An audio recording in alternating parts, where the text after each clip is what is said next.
ಆಯುಷ್ಶಕ್ತಿ ಮನೆಮದ್ದು ಸಂಧಿ ನೋವಿಗೆ ನೈಸರ್ಗಿಕ ಪರಿಹಾರ.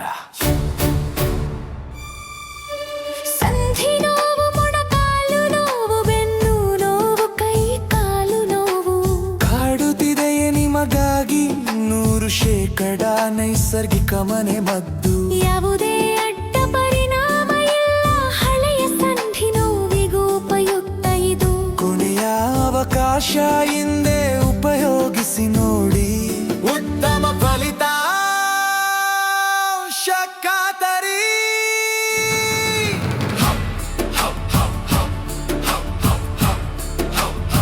The incomparable. ನಮಸ್ಕಾರ, ನನ್ನ ಹೆಸರು ಗುಬ್ಬಿ ನಟರಾಜ್ ಅಂತ. ನಾನು ಈ ಫೀಲ್ಡಿಗೆ ಬಂದು ಸುಮಾರು 71ರಿಂದ ಈ ಫೀಲ್ಡಲ್ಲಿದ್ದೀನಿ, ಸಿನಿಮಾ ರಂಗದಲ್ಲಿ. ಆಮೇಲೆ ಅಸಿಸ್ಟೆಂಟ್ ಡೈರೆಕ್ಟರ್ ಕೆಲಸ ಮಾಡಿದೆ, ಆಮೇಲೆ ಪ್ರೊಡಕ್ಷನ್ ಮ್ಯಾನೇಜರಾಗಿ ಕೆಲಸ ಮಾಡಿದೆ, ಆಮೇಲಿಂದ ಪ್ರೊಡ್ಯೂಸರ್ ಆಗು ಒಂದು ಸೀರಿಯಲ್ ಮಾಡಿದೆ. ಡೈರೆಕ್ಷನ್ ಇನ್ನೂ ಮಾಡಿಲ್ಲ, ಇನ್ಮೇಲೆ ಮಾಡೋಕ್ಕೆ ಶುರು ಮಾಡ್ತೀನಿ. ಯಾರೂ ಮಾಡದಿರೋಂಥ ಒಂದು ಸಬ್ಜೆಕ್ಟನ್ನು ಮಾಡಬೇಕು ಅಂತ ಒಂದು ಆಸೆ ಇದೆ. ಈಗ ನಿಜ ಜೀವನದಲ್ಲಿ ಅಪರಾಧ, ಕಾನೂನು ಮತ್ತು ನೀವು ಅಂತ ಒಂದು ಅಂದ್ಕೊಂಡಿದ್ದೀನಿ. ನಿಜ ಜೀವನದಲ್ಲಿ ಎಷ್ಟೋ ಇನ್ಸಿಡೆಂಟ್ಗಳು ನಡೆಯುತ್ತೆ, ಎಷ್ಟೋ ರಿಪೋರ್ಟ್ ಆಗುತ್ತೆ, ಎಷ್ಟೋ ರಿಪೋರ್ಟ್ ಆಗಲ್ಲ. ಈಗ ಮನುಷ್ಯನಿಗೆ ಕೆಲವು ಹಕ್ಕುಗಳಿದೆ, ಏನು ಅದನ್ನು ಯಾವ ರೀತಿ ಯೂಸ್ ಮಾಡಬೇಕು ಅದನ್ನು ಕಾನೂನಲ್ಲಿ ಬರುತ್ತೆ. ಲಾಯರ್ಗಳು ಕೆಲವು ಸತಿ ನಮಗೆ ಹೇಳಲ್ಲ. ಅದನ್ನು ನಾವು ಜನಗಳಿಗೆ ತಿಳಿಸಿ ಅವ್ರಿಗೊಂದು ಅವೇರ್ನೆಸ್ ತರಬೇಕು ಅನ್ನೋದೊಂದು ನನಗೊಂದು ಉದ್ದೇಶ ಇದೆ. ಅದೊಂದು ಕಾರ್ಯಕ್ರಮ ಮಾಡೋಣ ಅಂತಿದ್ದೀನಿ. ಮತ್ತು ಸುಮಾರು ಜನ ಇಲ್ಲಿ ಸಾಧನೆ ಮಾಡಿ ಹೋಗಿದ್ದಾರೆ, ಎಲೆ ಮರೆ ಕಾಯ್ತಾರ, ಗೊತ್ತೇ ಆಗಲ್ಲ, ಯಾರಿಗೂ ಗೊತ್ತೇ ಇರೋಲ್ಲ. ಅದ್ರ ಬಗ್ಗೆನೂ ಸ್ವಲ್ಪ ಹೈಲೈಟ್ ಮಾಡಿಬಿಟ್ಟು ಜನಗಳಿಗೆ ಗೊತ್ತಾಗಲಿ, ನಮ್ಮ ಜನ ಏನೇನು ಮಾಡಿದ್ದಾರೆ, ಇನ್ನೇನೇನು ಮಾಡ್ಬೋದು ನಾವು ಅದು ನೋಡಿ ಅವರಿಂದ ಇನ್ಸ್ಪೈರ್ ಆಗುವಂಥವ್ರು ತುಂಬ ಜನ ಇರ್ತಾರೆ. ಈಗ ಸುಧಾಮೂರ್ತಿಯವರಾಗಲಿ, ಅವರ ಯಜಮಾನರಾಗಲಿ ಏನೂ ಇಲ್ಲದೆ ಎಲ್ಲಿಗೋ ಹೊಟ್ಟೋದ್ರು, ಸಾವಿರಾರು ಕೋಟಿ ವ್ಯವಹಾರ ಮಾಡೋ ಲೆವೆಲ್ಗೆ ಹೋದರು. ಆ ಥರ ಜನಗಳು ತುಂಬ ಜನ ಇರ್ತಾರೆ, ಇನ್ಸ್ಪೈರ್ ಆಗ್ತಾರೆ. ಬೇರೆ ಜನ ಇರ್ತಾರೆ, ಅವರಿಂದ ಇನ್ಸ್ಪೈರ್ ಆಗ್ತೀವಿ ನಾವು. ಅಂಥವುಗಳನ್ನೆಲ್ಲ ಮಾಡಬೇಕು ಅನ್ನೋದು ಒಂದು ಆಸೆ ಇದೆ. ಒಂದು ಮಾಡಿ ಮುಂದೆ ತೋರಿಸೋಣ, ಇನ್ನೇನು ಮಾಡ್ಬೋದು ನೋಡೋಣ. ಆಯುಷ್ಶಕ್ತಿ ಮನೆಮದ್ದು ಸಂಧಿ ನೋವಿಗೆ ನೈಸರ್ಗಿಕ ಪರಿಹಾರ.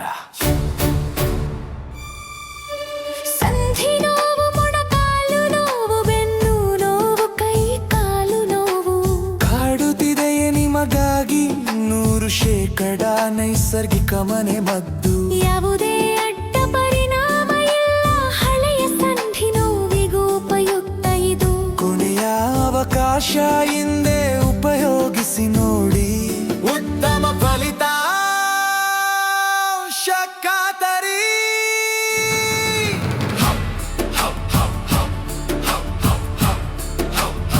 The incomparable.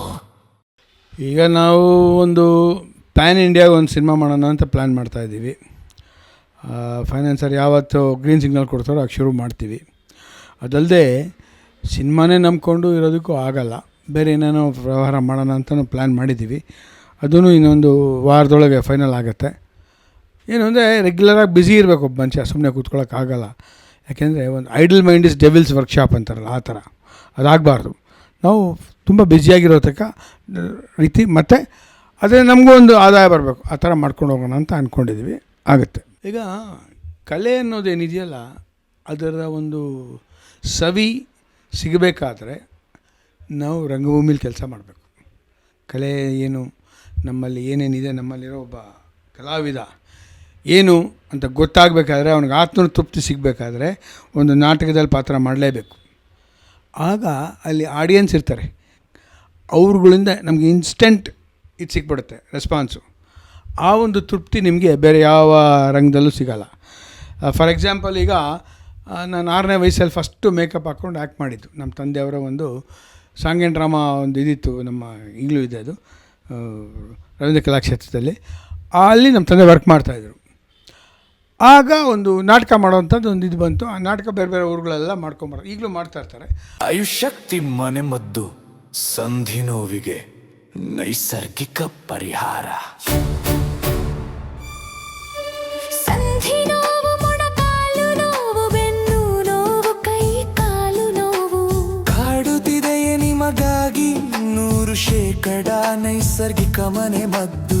ಯಾವುದೇ ಅಡ್ಡ ಪರಿಣಾಮ ಇಲ್ಲ, ಹಳೆಯ ಸಂಧಿ ನೋವಿಗೂ ಉಪಯುಕ್ತ ಇದು. ಕೊನೆಯ ಅವಕಾಶ ಅವಕಾಶ ಹಿಂದೆ ಉಪಯೋಗಿಸಿ ನೋಡಿ, ಉತ್ತಮ ಫಲಿತಾಂಶ ಖಾತರಿ.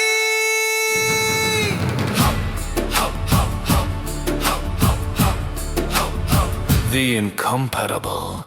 ನಂತರ ಒಂದು ಸಿನಿಮಾಗೆ ಪಾತ್ರ ಮಾಡೋದಕ್ಕೆ ಅಂತ ನಾನು ನನ್ನ ತಮ್ಮ ಇಬ್ಬರು ಸೆಲೆಕ್ಟ್ ಆದ್ವಿ. G V Iyer producer, Girish Karnad and B V Karanth director. ನಂಜನಗೂಡಲ್ಲಿ ಫಸ್ಟು ಸಿನಿಮಾ ನಂದು. ಅಲ್ಲಿ ಹೋದಾಗ ನಿಮ್ಮ ತಮ್ಮ ಒಬ್ಬ ಸಾಕು, ನೀನು ಬೇಡ ಅಂತ ಹೇಳಿದ್ರು. ಯಾರು ಡೈರೆಕ್ಟ್ರು. ಬೇಜಾರಾಗಿ ಕೂತಿದ್ದೆ. ಮುಹೂರ್ತದ ಶಾಟು ನನ್ನ ತಮ್ಮನ ಮೇಲೆ.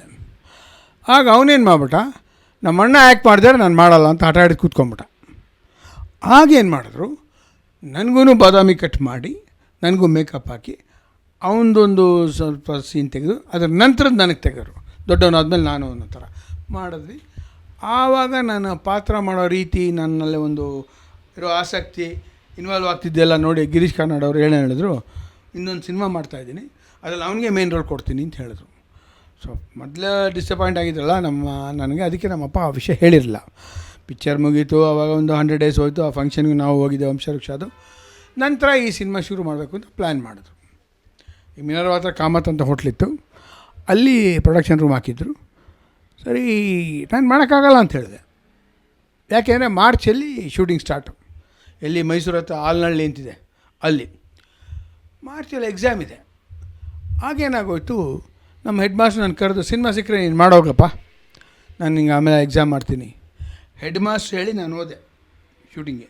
ಹೋದೆ, ಆ್ಯಕ್ಟಿವ್ ಮಾಡಿದೆ. ಬಂದ ಮೇಲೆ ಏನಾಯಿತು, ನಮ್ಮ ತಾಯಿಯವ್ರಿಗೆ ಈ ಜ್ಯೋತಿಷ್ಯದ ಮೇಲೆ ಭಾಳ ನಂಬಿಕೆ. ಸೊ ಅವ್ರೇನು ಮಾಡಿದ್ರು, ನನ್ನ ಕರ್ಕೊಂಡು ಅಲ್ಲಿ 6ನೇ ಕ್ಲಾಸಲ್ಲಿ ರಾಮಾನುಜ ಅಂತ ಒಬ್ಬರಿದ್ದರು, ಈ ಭವಿಷ್ಯ ಜ್ಯೋತಿಷ್ಯ ಎಲ್ಲ ಹೇಳೋರು. ಅವ್ರ ಹತ್ರ ಕರ್ಕೊಂಡು ನಮ್ಮಮ್ಮ. ಈ ಇದಿರುತ್ತಲ್ಲ, ಏನಂತಾರೆ ಅದನ್ನು, ದಾಳ ಅದನ್ನು ಇಟ್ಕೊಂಡಿದ್ರು. 2 ಇತ್ತು, ಹಾಕಿದೆ, 9 ಬಿತ್ತು. ಸರಿ, ಸಬ್ಜೆಕ್ಟ್ ಚೇಂಜ್ ಮಾಡಿದ್ರು ಅವರು, ಏನೇನೋ ಮಾತಾಡ್ತಾಯಿದ್ರು. ತಿರ್ಗಾ ನಮ್ಮಮ್ಮ ಕೇಳ್ತು, ತಿರ್ಗಾ ಹಾಕೊಂಡು ತಿರ್ಗಾ 9 ಬಿತ್ತು. ನೋಡಮ್ಮ, ಇದ್ರ ಪ್ರಕಾರ ಅವನು ದೊಡ್ಡ ಹೆಸರು ಮಾಡ್ತಾನೆ ಈ ಸಿನಿಮಾದಿಂದ, ತಿರುಗಿ ನೋಡಲ್ಲ ನೀವು ಅಂತಂದರು. ಸರಿ, ಅದರ ನಂತರ ಏನಾಯಿತು, ನಮ್ಮ ತಂದೆಯವರು ಚೆನ್ನೈ ಫಿಲ್ಮ್ ಇನ್ಸ್ಟಿಟ್ಯೂಟಲ್ಲಿ ಲೆಕ್ಚರರು. ರಜನಿಕಾಂತ್ ಅವರು, ಅವರ ಹೆಸರು ಒರಿಜಿನಲ್ ನೇಮ್ ಶಿವಾಜಿರಾವ್ ಅಂತ, ಈ ಅಶೋಕು, ಆಮೇಲೆ ಹೇಮಾ ಚೌಧರಿ, ಆಮೇಲೆ ಅಮರ್ ಮುಲ್ಲಾ, ರಘುನಂದನ್, ಇವರೆಲ್ಲ ಅಲ್ಲಿ ಸ್ಟೂಡೆಂಟ್ಸು ನಮ್ಮಪ್ಪಂಗೆ. ನಮ್ಮಮ್ಮ ಅಲ್ಲಿ ಹೋಗಿತ್ತು. ಬೆಳಗಿನ ಜಾವ ನಮ್ಮ ಮನೆಗೆ ಒಂದು ಟೆಲಿಗ್ರಾಮ್ ಬರ್ತದೆ ನನ್ನ ಹೆಸರಲ್ಲಿ.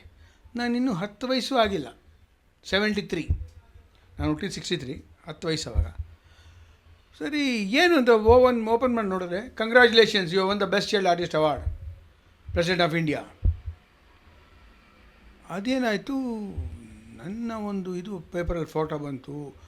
ಇನ್ಸ್ಟಂಟು ಪಬ್ಲಿಸಿಟಿ ಸಿಕ್ಬಿಟ್ಟು ನನ್ನ ಒಂದು ರಾತ್ರೋರಾತ್ರಿ ಕಾಲ್ ತುಂಬ ಫೇಮಸ್ ಆಗ್ಬಿಟ್ಟೆ. ಎಲ್ಲೋದು ಜನ ಗುರುತು ಹಿಡಿಯೋದು, ಬರೋದು, ಮಾತಾಡ್ಸೋದು, ಆಮೇಲಿಂದ ಭಾಳ ಪ್ರೀತಿಯಿಂದ ನೋಡೋದು. 10 ವಯಸ್ಸಿನ ಹುಡುಗನಿಗೆ ಅದೇನು ಅಂತಲೇ ಗೊತ್ತಿರಲ್ಲ. ಅಂದರೆ ನಾನು ಇನ್ನೊಂದು ಹೇಳ್ತೀನಿ ಕೇಳಿ. ನಮ್ಮ ತಾತ ಗುಬ್ಬಿ ವೀರಣ್ಣವರು, ಇಡೀ ಕರ್ನಾಟಕ ಎಲ್ಲರಿಗೂ ಗೊತ್ತು. ಅವರು ಬಂದಿದ್ದು ರಂಗಭೂಮಿಗೆ ಯಾವ ರೀತಿ ಅಂದರೆ, ಅವರ ತಂದೆಯವರು ಹಂಪಣ್ಣ ಅಂತ, ಅವ್ರು ಇನ್ನೊಂದು ಮದುವೆ ಆದರು. ಆ 2ನೇ ಹೆಂಡತಿ ಮೇಲಿನ ಪ್ರೀತಿ ಜಾಸ್ತಿ ಆಗಿ ನಮ್ಮ ತಾತನ್ನ ಅವ್ರ ಅಮ್ಮನ ಮನೆಯಿಂದ ಆಚೆ ಹಾಕ್ಬಿಟ್ರು. ನಮ್ಮ ತಾತನಿಗೆ ಅವಾಗ 7 ವಯಸ್ಸು. ಅವರೇನು ಮಾಡಿದ್ರು, ಚಂದಣ್ಣ ಅಂತ ಗುಬ್ಬಿ ಕಂಪ್ನಿ ಓನರು, ಅವ್ರ ಹತ್ರ ಕಸ ಹೊಡೆಯೋದು, ಆಮೇಲೆ ಪರದೆ ಎಳೆಯೋದು, ಸಣ್ಣ ಪುಟ್ಟ ಕಾಫಿ ಟೀ ತಂದು ಕೊಡೋದು, ಇಂಥ ಸಣ್ಣ ಪುಟ್ಟ ಕೆಲಸ ಮಾಡೋಕ್ಕೆ ಅಲ್ಲಿ ಸೇರಿಕೊಂಡ್ರು. ಅವರಮ್ಮ ಅವ್ರಿವ್ರ ಮನೇಲಿ ಕೆಲಸ ಮಾಡ್ತಾಯಿದ್ರು. ಆಗೇನಾಯಿತು, ಬೆಳೀತಾ ಇದ್ದಾಗ ಒಂದು ಕಂಪ್ನಿಲಿ ಸೇರಿದ ಮೇಲೆ ನಮ್ಮ ತಾತ ಓದಿದ್ದು 4ನೇ ಕ್ಲಾಸು. ಆದರೆ ಅವರಲ್ಲಿ ಎಲ್ಲ ಗ್ರಾಸ್ಪಿಂಗ್ ಪವರ್ ತುಂಬ ಚೆನ್ನಾಗಿತ್ತು. ಹಸಿವು, ನಾನೇನಾದ್ರು ಮಾಡಬೇಕು ಅನ್ನೋದೊಂದು ಅರ್ಜಿ ಇರುತ್ತಲ್ಲ, ಇದರಿಂದ ಅವರು ಎಲ್ಲ ವಾಚ್ ಮಾಡ್ತಾಯಿದ್ರು. ಆಗೇನಾಗೋಯ್ತು, ಒಂದು ಹಂತ ಬಂದಾಗ ಈ ವಾಸ್ ಕಲಾವಿದರು ಎಲ್ಲ ಯಾವ್ಯಾವ ಪಾತ್ರ ಬರ್ತದೆ ಎಲ್ಲ ಕಂಠಪಾಠ ಆಗ್ಬಿಟ್ಟಿತ್ತು. ನಂತರ ಗುಬ್ಬಿ ಕಂಪ್ನಿಲಿ ಸದಾರಾಮೆ ಅನ್ನೋದು ಕಾಮಿಡಿ ಡ್ರಾಮಾ ಭಾಳ ಫೇಮಸ್ಸು. ಆವಾಗ ಸಿನಿಮಾ ಇಲ್ಲ, ಸೀರಿಯಲ್ಲು ಇಲ್ಲ, ಯಾವುದೂ ಇಲ್ಲ, ಬರೀ ನಾಟಕ ಮಾತ್ರ ಎಂಟರ್ಟೈನ್ಮೆಂಟು. ಆ ಕಾಲದಲ್ಲಿ ಏನಾಗೋಯ್ತು, ಕಳ್ಳನ ಪಾತ್ರ ಭಾಳ ಫೇಮಸ್ ಸದಾರಾಮಲ್ಲಿ ಕಾಮಿಡಿ. ಬೇರೆ ಕಂಪ್ನಿಯವರು ಯಾರು ಚೆನ್ನಾಗಿ ಪಾತ್ರ ಮಾಡ್ತಾರೋ ಅವ್ರಿಗೆ ಜಾಸ್ತಿ ದುಡ್ಡು ಕೊಟ್ಟು ಹಾರಿಸ್ಕೊಂಡು ಹೋಗ್ಬಿಡೋರು. ಸೊ ತಾತ ಇದ್ದ ಕಂಪ್ನೀಸ್ ಅದೇ ಗುಬ್ಬಿ ಕಂಪ್ನೀಲಿ ಇವನು ಕಳ್ಳನ ಪಾತ್ರ ಮಾಡೋನು ಓಡಾಬಿಟ್ಟ. ನಾನು ತಲೆ ಮೇಲೆ ಕೈ ಹಿಡ್ಕೊಂಡು ಕೂತ್ಕೊಂಡ್ಬಿಟ್ರೆ ಏನಪ್ಪ ಮಾಡೋದು, ಕಲೆಕ್ಷನ್ ಹೋಗ್ಬಿಡುತ್ತಲ್ಲ, ಬಿದ್ದೋಗ್ಬಿಡುತ್ತೆ, ಹಾಗೆ ಹೀಗೆ. ತಾತ ಹೋಗಿ ನಾನು ಮಾಡ್ತೀನಿ, ಬೇಡ ಕಳ್ಳನ ಪಾತ್ರ ನಿನ್ನ ಕೈಯಲ್ಲಿ ಎಲ್ಲಿ ಸಾಧ್ಯ. ಇವ್ರು ಹಠ ಆಡೋದು, ನಾನು ಮಾಡ್ತೀನಿ ಅಂತ ಹಠ ಆಡೋದು. ಸರಿ ಹೌದಾ, ನನ್ನ ಎದುರಿಗೆ ಮಾಡಿ ತೋರಿಸು. ಸರಿ ಇವ್ರು ಮಾಡಿದ್ರು. ನೋಡ್ಬಿಟ್ಟು ಚಂದಣ್ಣ ಶಾಕ್ ಆಗ್ಬಿಟ್ರು. ಅಲ್ಲ, ನನ್ನ ಕಂಪ್ನೀಲಿ ಇಂಥ ಒಳ್ಳೆ ಕಲಾವಿದನ ನನಗೆ ಗೊತ್ತಿಲ್ಲ, ಆಯ್ತು ಇವತ್ತಿನ ನೀನು ಕಳ್ಳ ಆಗು ಅಂತ ಆಶೀರ್ವಾದ ಮಾಡಿದ್ರು. ಸೊ ತಾತ ಏನು ಮಾಡಿದ್ರು, ಅವಾಗಿಂದ ಸ್ಟಾರ್ಟ್ ಮಾಡಿದ್ರು. ಅವ್ರದ್ದು ಶುರುವಾಯಿತು. ಯಾವ ಮಟ್ಟಕ್ಕೆ ಬಂದರು ಅಂದರೆ 22-23 ವಯಸ್ಸು ಬರೋ ಅಷ್ಟೊತ್ತಿಗೆ ಗುಬ್ಬಿ ವೀರಣ್ಣ ಅಲ್ಲದೆ ಗುಬ್ಬಿ ಕಂಪ್ನಿ ಇನ್ನೂ ಇಲ್ಲ ಅನ್ನೋ ಲೆವೆಲ್ಗೆ ಬೆಳೆದ್ಬಿಟ್ರು. ಆಗೇನಾಗೋಯ್ತು, ಓನರ್ಗೆ ವಯಸ್ಸಾಯಿತು. ಅವನು ತಾತನ್ನ ಅವ್ರ ಮಗನ ಕರೆದು ನಮ್ಮ ತಾತನ ಕೈ ಪ್ರಾಮಿಸ್ ತೊಗೊಂಡು ಅವ್ನಿಗೆ ಇದು ಕೈ ಬಿಡಬೇಡ ಅಂತೇಳ್ಬಿಟ್ಟು 70 ತೀರ್ಕೊಂಡ್ರು. ತಾತ ಆ ಕಾಲದಲ್ಲಿ 100 ವರ್ಷದ ಕೆಳಗೆ 25,000 ಸಾಲ ಮಾಡಿ ಅವನು ಕೊಟ್ಟು ಪಾರ್ಟ್ನರ್ ಆದರು ಗುಬ್ಬಿ ಕಂಪ್ನಿಗೆ. ನಾಟಕ ನಡೆಸ್ತಾಯಿದ್ರು. 3-4 ವರ್ಷ ಆಗೋಷ್ಟೊತ್ತಿಗೆ ಎಲ್ಲ ಕಲಾವಿದರು ಕಂಪ್ಲೇಂಟ್ ಮಾಡಿದ್ರು, ಇಲ್ಲ ಅವನಿಗೆಲ್ಲ ಚಟಗಳಿದೆ, ಅವನಿದ್ದರೆ ನಾವು ಕಂಪ್ನಿ ಇರೋ ಕಾಲ ಭಾಳ ತೊಂದರೆ ಕೊಡ್ತಾಯಿದ್ದಾರೆ, ನಮಗೆ ಇರಲ್ಲ ನಾವು ಅಂತ ಹಠ ಮಾಡಿದ್ರು. ಸರಿ ಆವಾಗೇನು ಮಾಡಿದ್ರು, ಒಂದು 4-5 ಜನ ಪಂಚರನ್ನು ಸೇರಿಸಿ ತಿರ್ಗಾ 25,000 ಸಾಲ ಮಾಡಿ ಅವನಿಗೆ ಕೊಟ್ಟು ಪ್ರೊಪ್ರೈಟ್ರ್ ಆದರು. ಇವನೇನು ಮಾಡ್ದ, ನಮ್ಮ ಕಂಪ್ನಿ ನನ್ನೇ ಆಚೆ ಹಾಕ್ಬಿಟ್ರಲ್ಲ ಅಂದ್ಬಿಟ್ಟು ಒಂದು ಊರಲ್ಲಿ 5 ಜನ ಪಂಚರ್ ಇರ್ತಾರೆ, ಆ 5 ಜನ ಸರಿ ಮಾಡ್ಕೊಂಬಿಟ್ಟ. ಅವನ ಕಡೆ ಏನೋ ಒಂದು ದೂರು ತೊಗೊಂಡ್ರು, ಸುಳ್ಳು ದೂರು ಕರೆಸಿದ್ರು. ಇನ್ಮೇಲೆ ನೀನು ಗುಬ್ಬಿಗೆ ಬರಬಾರ್ದು ಅಂತ ಬಹಿಷ್ಕಾರ ಹಾಕ್ಬಿಟ್ರು ಗುಬ್ಬಿಯಿಂದ ತಾತನ. ಸರಿ ತಾತ ಹೋದ್ರೆ ಅವ್ರ ಪಡ್ಗೆ ಅವ್ರು ನಾಟಕ ಮಾಡ್ತಾಯಿದ್ದಾರೆ, ಎಲ್ಲಿ ಹೋಗ್ತಾರೆ ಗುಬ್ಬಿ ಕಂಪ್ನಿ, ಅಲ್ಲಿ ನಾಟಕ ಇಲ್ಲಿ ನಾಟಕ ಮಾಡ್ತಾಯಿದ್ದಾರೆ. ಗುಬ್ಬಿ ಊರಿನವರೆಲ್ಲರೂ ಕೇಳೋಕ್ಕೆ ಶುರು ಮಾಡಿದ್ರು, ಅಲ್ಲಪ್ಪ ಪೇಪರ್ ತೆಗೆದ್ರೆ ಗುಬ್ಬಿ ವೀರಣ್ಣ ಗುಬ್ಬಿ ಕಂಪ್ನಿಯಿಂದ ಬರುತ್ತೆ, ಪ್ರತಿದಿನ ನೋಡ್ತಾ ಇದ್ದೀವಿ, ಗುಬ್ಬಿ ಊರೇ ಯಾರಿಗೂ ಗೊತ್ತಿರಲಿಲ್ಲ, ಅವ್ನು ಊರ ಹೆಸರು ಉಳಿಸ್ತಾವನೆ, ನೀವು ನೋಡಿದ್ರೆ ಅವನ್ನೇ ಗುಬ್ಬಿಯಿಂದ ಬಹಿಷ್ಕಾರ ಹಾಕಿದ್ದೀರ ಅಂತ ಆ 5 ಜನ ಪಂಚನ ತರಾಟೆಗೆ ತೊಗೊಂಬಿಟ್ರು. ಕಡೆಗೆ ಆ 5 ಜನನೇ ನಮ್ಮ ತಾತನ ಕರೆದು ಸನ್ಮಾನ ಮಾಡಿದ್ರು. ಇದು ಗುಬ್ಬಿ ವೀರಣ್ಣ ಅವರು. ಆನಂತರ ಅವರಿಗೆ ಡಾಕ್ಟ್ರೇಟ್ ಬಂತು, ಪದ್ಮಶ್ರೀ ಬಂತು. ಎಕ್ಸ್ಪೆಕ್ಟ್ ಮಾಡಿದವ್ರು ಮೈಸೂರು ಮಹಾರಾಜರು ಕರೆಸಿ ಪಾತ್ರ ಮಾಡಿಸಿದ್ರು. ಅವ್ರು ಏನೇನು ಅಂದ್ಕೊಂಡ್ರು ಎಲ್ಲನೂ ದೇವರು ಅವ್ರಿಗೆ ಒಲ್ಲ. ಕಲೆ ತಾಯಿ ಅವ್ರು ಭಾಳ ಆಶೀರ್ವಾದ ಚೆನ್ನಾಗಿ ಮಾಡಿದ್ಲು. ಅವ್ರ ಕಂಪ್ನಿಲಿ ರಾಜ್ಕುಮಾರ್ ಇದ್ದರು, ಜಿ ವಿ ಅಯ್ಯರ್ ಇದ್ದರು, ನರಸಿಂಹರಾಜು, ಬಾಲಕೃಷ್ಣ, ದೊಡ್ಡ ಕಲಾವಿದರೆಲ್ಲ ಅಲ್ಲಿಂದ ಗುಬ್ಬಿ ಕಂಪ್ನಿಯಿಂದನೇ ಬಂದಿದ್ದು. ಈಗ ನನ್ನ ವಿಷಯಕ್ಕೆ ಬರೋಣ. ಸೊ ಅದಾದಮೇಲೆ ಏನಾಯಿತು, ನಾನು ತಾತನ ಪದ್ಮಶ್ರೀ ಬಂದಿತ್ತು, ಅದು ಬಿಟ್ಟರೆ ನಮ್ಮ ಇಡೀ ನಮ್ಮ ಫ್ಯಾಮಿಲಿಯಲ್ಲಿ ಯಾರಿಗೂ ಬಂದಿರಲಿಲ್ಲ. ನೆಕ್ಸ್ಟ್ ಬಂದಿದೆ ನಂಗೆ ನ್ಯಾಷನಲ್ ಅವಾರ್ಡು. ಸರಿ ತೊಗೊಳಕ್ಕೆ ಡೆಲ್ಲಿಗೆ ಹೋದಾಗ ನಮ್ಮ ಸುಧಾ ಬೆಳವಾಡಿ ಅವರ ಅಪ್ಪ ಅವರು ಬಂದಿದ್ದರು. ಅಬಚೂರಿನ ಪೋಸ್ಟ್ ಆಫೀಸು ಅಲ್ಲಿ ಸೆಲೆಕ್ಟ್ ಆಗಿತ್ತು, ಅವ್ರು ಅದಕ್ಕೋಸ್ಕರ ಅಲ್ಲಿಗೆ ಬಂದಿದ್ದರು. ಅವರೇನಂದರು, ನೋಡಪ್ಪ ಎಲ್ಲರೂ ಪ್ರೆಸಿಡೆಂಟ್ಗೆ ಹೋಗಿ ಕೈ ಕೊಟ್ಬಿಟ್ಟು ಪ್ರೆಸಿಡೆಂಟ್ ಮೆಡಲ್ ತೊಗೊಂಬರ್ತಾರೆ, ನೀನು ಹಂಗೆ ಮಾಡಬೇಡ. ಮತ್ತೇನು ಮಾಡಬೇಕು ಅಂದರೆ ಅವ್ರು ಕೈ ಕೊಡೋಕೆ ಬಂದು ನಮಸ್ಕಾರ ಮಾಡೋ ಕೈ ಕೊಡೋದು. ಪ್ರೆಸಿಡೆಂಟ್ ಆಫ್ ಇಂಡಿಯಾಗೆ ಹಂಗೆ ಮಾಡಿಬಿಡೆ ಸರ್ ನಾನು. ಅವ್ರು ಹಿಂಗೆ 2 ಕೆನೆ ಹಿಂಗೆ ತಟ್ಬಿಟ್ಟು ಅವಾರ್ಡ್ ಕೊಟ್ಟು ಕಳಿಸಿದ್ರು. ಹಾಗೆ ಇಲ್ಲಿಗೆ ಬಂದಮೇಲೆ ಕಪ್ಪಣ್ಣ ಅಂತಿದ್ದಾರಲ್ಲ ನಮ್ಮ ಕಲಾವಿದರೊಬ್ಬರು, ನಾಟಕದಲ್ಲೆಲ್ಲ ಇರ್ತಾರಲ್ಲ, ಅವರು ನೀನು ಮಾಡಿದ್ದು ನ್ಯಾಷನಲ್ ಡೇ ಕಳಾಗ್ಬಿಡ್ತಲ್ಲ ಅಂದರು. ಅದ್ರ ನಂತರ ಅನುರಾಗಾಲು ಅಂತ ಒಂದು ತೆಲುಗು ಸಿನಿಮಾಲಿ ಮಾಡಿದೆ. ತೆಲುಗು ಸಿನಿಮಾಲಿ ಅದು ಶ್ರೀದೇವಿಯವರು ಹೀರೋಯಿನಾಗಿ ಮಾಡಿದ ಫಸ್ಟ್ ಪಿಕ್ಚರ್ ಅದು. ಅದರ ನಂತರ ರಾಗಮ್ ಅಂತ ಒಂದು ಮಲಯಾಳಂ ಫಿಲಮ್, ಸೇಮ್ ಅನುರಾಗ್ ಅಂತ ಹಿಂದಿಲಿ ಬಂದಿತ್ತು, ಅದು ಫಸ್ಟ್ ತೆಲುಗಲ್ಲಿ ಬಂತು, ನಂತರ ಇದರಲ್ಲಿ ಮಲಯಾಳಮಲ್ಲಿ ಬಂತು. ಅಲ್ಲಿ ಇವರು ಲಕ್ಷ್ಮಿಯವರು ಮೋಹನ್ ಅಂತ ಇನ್ನೊಬ್ಬರು ಮಲಯಾಳಂ ಹೀರೋ ಇದ್ದ ಮೋಹನ್ ಅವ್ರು ಮಾಡಿದ್ರು. ಆಮೇಲೆ ಕನ್ನಡದಲ್ಲಿ ಮಾಡೋದು ಚಿರಂಜೀವಿ ಅಂತ, ಶ್ರೀನಾಥ್ ಮಂಜುಳಾ, ಈ 3 ಲ್ಯಾಂಗ್ವೇಜಲ್ಲೂ ಆ ಪಾತ್ರ ನಾನೇ ಮಾಡಿದ್ದು. ಆ ಹುಡುಗ ಕ್ಯಾನ್ಸರ್ ಬಂದು ತೀರೋಗ್ತಾನೆ. ಈಗ ನೀವು ಯೂಟ್ಯೂಬಾಗಿ ಹೋಗಿ ಚಿರಂಜೀವಿ ಅಂತ ಹಾಕಿದ್ರೆ ಬರುತ್ತದು, ಯು ಕ್ಯಾನ್ ಸಿ, ಇಡೀ ಸಿನಿಮಾಲಿ ನಾನಿದ್ದೀನಿ. ಆಮೇಲೆ ಇನ್ನೊಂದು ಮಲಯಾಳಂ ಫಿಲಮ್ ಕೈದಪ್ಪು ಅಂತ, ಬೇಬಿ ಸುಮತಿ, ನಾನು ಸಿಂಗರ್ ಅದರಲ್ಲಿ, ನಾನು ಹಾರ್ಮೋನ್ ಹೇಳ್ಕೊಂಡು ಬಾರಿಸ್ಕೊಂಡು ಹಾಡು ಹೇಳ್ತಾ ಸಂಪಾದನೆ ಮಾಡ್ತಿರ್ತೀನಿ. ಅದೊಂಥರ ಒಂದು ಬ್ಯೂಟಿಫುಲ್ ಕಥೆ ಇದೆ, ಅದರಲ್ಲಿ ಮಾಡಿದ್ದೆ.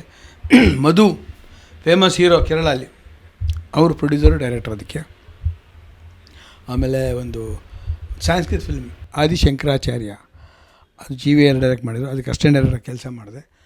ಸುಮಾರು ಸಿನಿಮಾಗಳಲ್ಲಿ ಪಾತ್ರ ಮಾಡಿದೆ, ಬೇರೆ ಬೇರೆ ಲ್ಯಾಂಗ್ವೇಜಲ್ಲಿ ಮಾಡಿದೆ. ಹಿಂದೀಲಿ ಕೃಷ್ಣಾವತಾರ ಅಂತ ಸೀರಿಯಲ್ಲು, ಆಮೇಲೆ ಇನ್ನೊಂದು ಸಿನಿಮಾಲು ಮಾಡಿದ್ದೆ, ಅದು ಸಿನಿಮಾ ಅಂತ ಸೀರಿಯಲ್, ಅದು ಸಿನಿಮಾ ಅಲ್ಲ.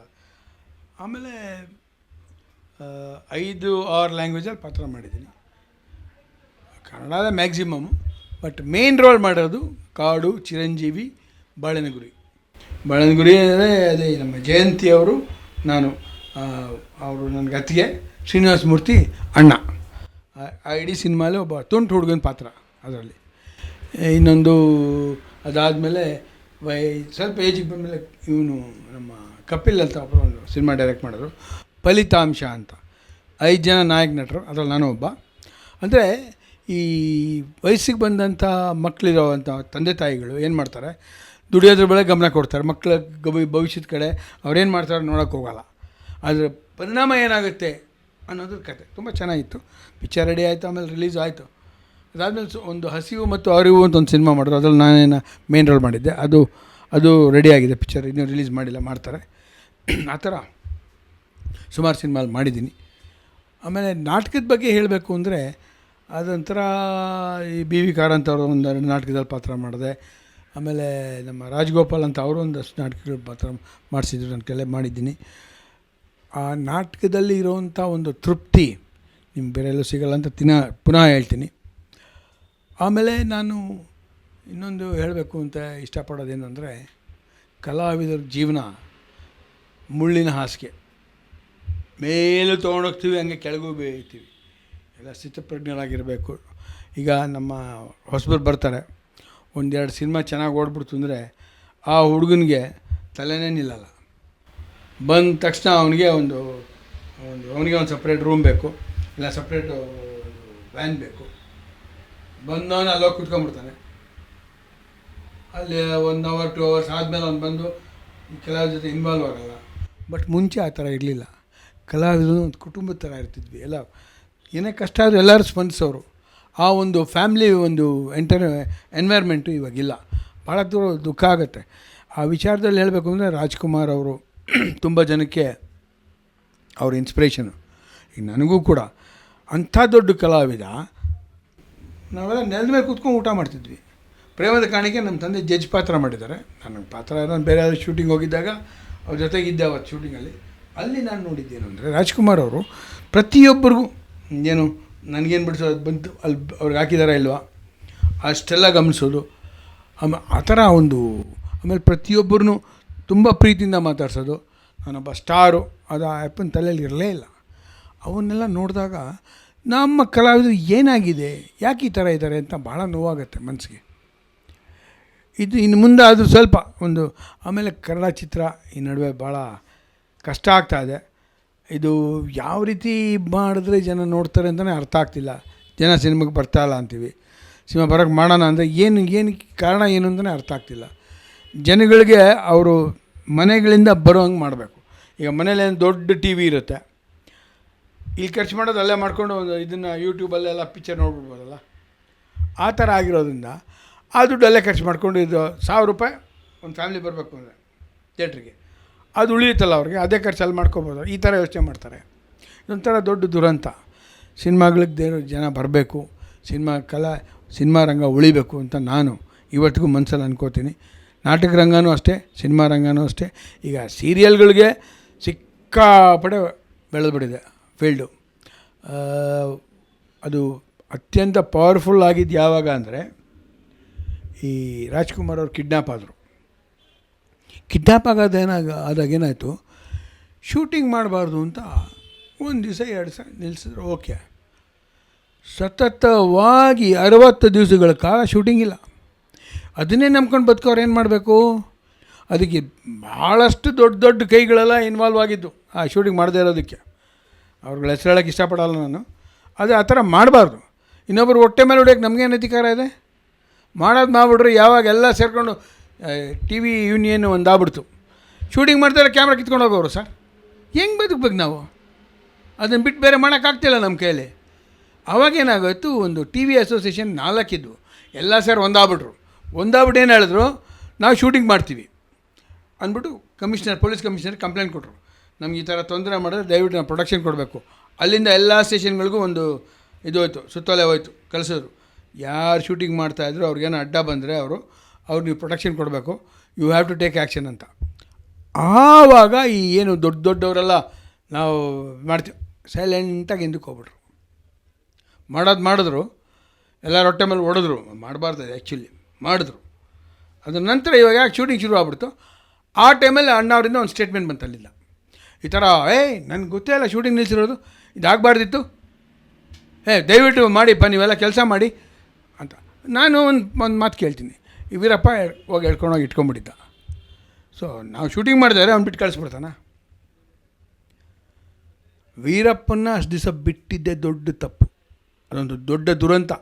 ನಮ್ಮ ಒಬ್ಬ ದೊಡ್ಡ ಕಲಾವಿದ, ನೂರಾರು ಜನಕ್ಕೆ ಆಶ್ರಯದಾತ, ಅವ್ರಿಗೆ ಹಿಂಗಾಗ್ಬಿಡ್ತಲ್ಲ ಅನ್ನೋದು ನಮಗೆ ಭಾಳ ದುಃಖ ಇದೆ. ಅಟ್ ದ ಸೇಮ್ ಟೈಮ್ ಅವ್ರ ಹೆಸರು ಹೇಳ್ಕೊಂಡು ಮಾಡಿದ್ರಲ್ಲ ಬೇರೆ ಯಾರ್ಯಾರೋ, ಅದನ್ನು ಮಾಡಬಾರ್ದಿತ್ತು ಅವರು.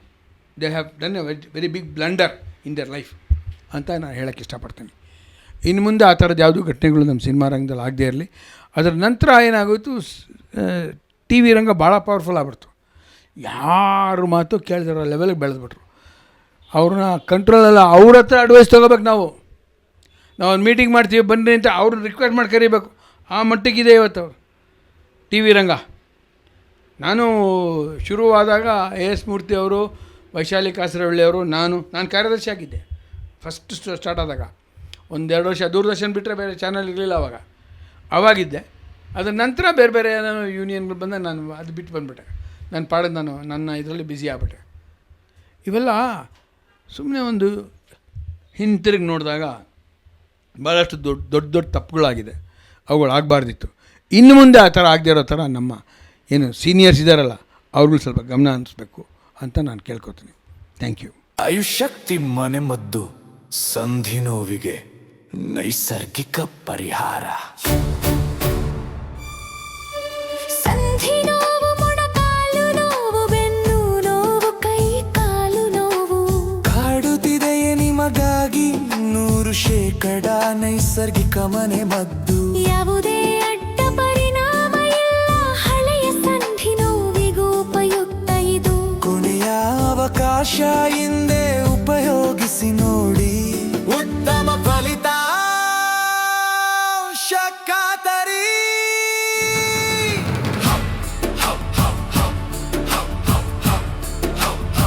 The incomparable.